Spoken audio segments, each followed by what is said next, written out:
What's up, everybody? Welcome to Podcast Now. I'm Alex, and in this video, I just want to vent a little bit about my frustration with Game Informer and God of War Ragnarok. Now, it's tough to put blame, and I don't even know as this video goes on who I'm going to be blaming, but just know, this is very off the cuff. What this is about is the 4 minutes, right, of footage that it seems like, well, it really does if you put everything together. Seems like Sony gave Game Informer, right, 4 minutes of footage of God of War Ragnarok, and they said, do what you will with this, right, for your Game Informer, the cover, and it's the kind of the centralized topic of the actual magazine in the month of September. You do what you want to do. And the way Game Informer has gone about it has not exactly been good, in my opinion. Now, I stand by what I said last week when we first saw that first, the playing with your food gameplay reveal, whatever you want to call it. It was like everything we've seen, including the new realm, or the dwarven realm that has like the puzzles and the geysers of water, which looks really cool. You know how much of a fan I am of water. It's looking like a 9 out of 10 water right there, okay? I'm not kidding around when it comes to that. So it's looked good. Everything we've seen, in my opinion, I know there's people that actually say it doesn't look good. It continues to reinforce the DLC argument. Wherever you stand, doesn't matter. I'm completely okay and respect your opinion. I like it. I like what we've seen so far. I cannot wait for God of War Ragnarok. The issue is we are 2 months and 3 days out from the release of this game, and it's very confusing how Sony has handled this. We talked about this a few weeks ago. Why is God of War Ragnarok the first game in Sony's lineup that has had a change of strategy? To put it simply, of where I stand, for those that haven't watched the other videos, I'm okay with having seen very little of this game. I actually think it's very refreshing having seen very little going into the game, because the game can surprise you in a lot of different ways. I guess it could surprise you in a bad way, but that's a risk you take. I like it. From being somebody so plugged in on the internet, I don't need to see 30 trailers, and for movies, 15 TV spots that give away the whole film. I don't need that. So I do find it refreshing. My issue with it is that this is the only game that Sony has done this for. You think about Sony's strategy, and Microsoft and Nintendo, so on, they reveal games very early, and they kind of keep the excitement going throughout years, right? Now, I get it. Ragnarok was announced 2 years ago. It's only been 2 years. And you've had some stuff around the world that's happened that's not exactly made life easy for literally anybody. But 2 months out, and yes, I'm sure we're going to get a gameplay reveal, right? From a PlayStation Showcase or whatever, or a State of Play maybe next month, a month before the game comes out. I'm sure we will get like a red carpet rollout of more info. But we haven't yet, and it's very puzzling why we haven't, and it's the only game in this kind of scenario that Sony's been treating differently. Mix that with Game Informer. Now, again, that's why in the beginning I say I don't know who to put blame on. It's because for Game Informer, they're using this as an advertisement to have people go to their website, right?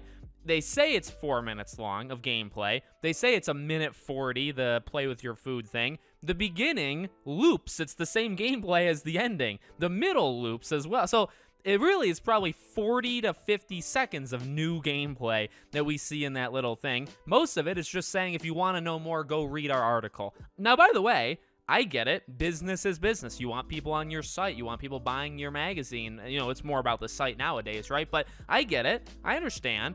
But still, 4 minutes, and I don't know what contract or the details of what they're allowed versus not allowed to do, but to separate it over 2 different days, right? I think it was Thursday, and now it was Tuesday, and maybe they have one more. But at the same time, I kind of doubt it, because if you put the two together, aren't we at like 3.5 minutes? So do they have like 25 seconds of gameplay left that they haven't shown us yet, that they're going to on some random Tuesday or Thursday like next week? I don't know, but it seems very weird how it's all gone.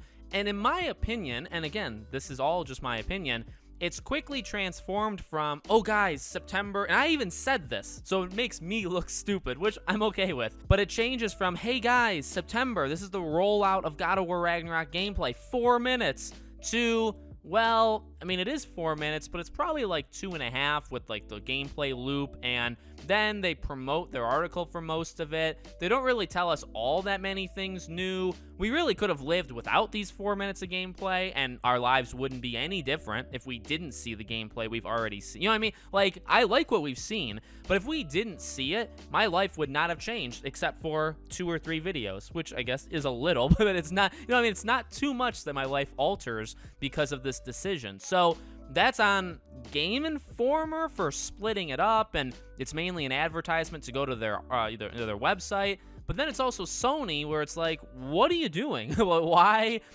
4 minutes? You're giving it to Game Informer. I mean, I guess I never expected this to be an IGN first, like for Gotham Knights, where we got a lot of Gotham Knights stuff last month from IGN. I wasn't expecting that at all, okay, from Game Informer. But I wasn't expecting nothing, and it's kind of leaning that way. And then again, you go into the argument that I'll just keep coming back to, like, why have you never done this kind of, rollout for a game before? Why is it just God of War? And of course, that'll get people to say one of many things. Alex, be patient, like it's coming, you'll see gameplay. We don't need to see gameplay. You're worried about it because we didn't see gameplay, so now it's a negative thing. Like, you can go in so many different directions. Again, where I stand is I would like to see more. I will say that. I would like to actually see more of this game. But I do at the same time, on the other side of the coin, I find it refreshing. We haven't seen much, but this is just not normal. How they've handled this game, it really reads to me. Here's the quiet part out loud. If I wasn't so sure, or at least I feel in my gut, in my heart, that the game is not going to get delayed, like it is going to come out in November, which I guess it doesn't have to. It could be pushed, but I really feel like that's the day. If I wasn't so sure, this entire situation reads as if the game is going to get delayed. You know what I mean? How they've talked about it or how they haven't talked about it, and just the little information for so long reads as a game that's in for like a 4-month delay. Like, it just reads like that. And the odd thing is, I don't think it's going to happen. I think the game will release, so maybe it is just they don't want to spoil things, which I respect to an extent. But then it's like, well, you better start doing this with all your games then, because this is just weird. We've seen more for Forspoken than we had over longer periods of time. That's a great example, isn't it? I mean, it's not a Sony first party, but it is exclusive to the system, to the console of PlayStation. And we've seen a lot of Forspoken, not just a lot, but we've seen it spaced out. When it was first announced, a year later, right, in different events, different just random drops of gameplay, different like kind of preview things. We've seen it in a lot of different ways. God of War, we haven't seen any of it. So that's 2 examples right there. And we'll see how, like, Spider-Man 2, how is that handled? Do we see that this year? Is then we got a trailer, then maybe a more in-depth thing now. Then do you roll it out 6 months before, then 4 or 3 months, then you start doing more? Like, how are they going to handle Spider-Man 2? Because if they do it the same way as God of War, then the path should be full-length trailer right now for Spider-Man 2, and then absolutely nothing until 2 months before the game comes out. And you tell me if that sounds like what Sony has normally done for these games, right? And the answer is, it's not. Let me know what you guys think in the comments. Make sure you guys are subscribed, bell icon turned on so you know when all these videos go up. If you want to follow or support me anywhere else, all my social media is in the description below. Thank you guys for watching, and I'll see you all on the next one.